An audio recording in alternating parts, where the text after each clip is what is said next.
పిల్లలు ఫస్ట్ వంట స్టార్ట్ చేసే కొత్తల్లో అందరూ తొందరగా నేర్చుకునే కూరలు బంగాళదుంప, తర్వాత టమాటా అండి. టమాటా ఎలా చేసినా కొంచెం నిదానంగా చేసినా పర్వాలేదు, అది తొందరగా అర్థమవుతుంది. బంగాళదుంప తీసుకొని కట్ చేసి అక్కడ పెట్టేసుకొని తాళింపు వేసే లోపల అవి ఎర్రగా అయిపోతాయి ముక్కలు, కొంచెం డ్రైగా అయిపోయినట్లుగా ఉంటుంది కూర.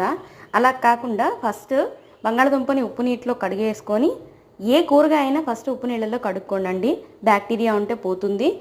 రసాయనాలు పెస్టిసైడ్స్ ఏమన్నా ఉన్నా కూడా వాటి ప్రభావం పోతుంది ఒక 2 నిమిషాలు ఉప్పు నీళ్ళలో ఉంచితే.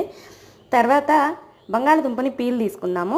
పీల్ తీసుకున్న తర్వాత చిన్న క్యూబ్స్ అయితే చిన్న క్యూబ్స్, లావు అయితే లావు, గుజ్జు కూరకైతే లావు క్యూబ్స్ కట్ చేసుకుంటామండి.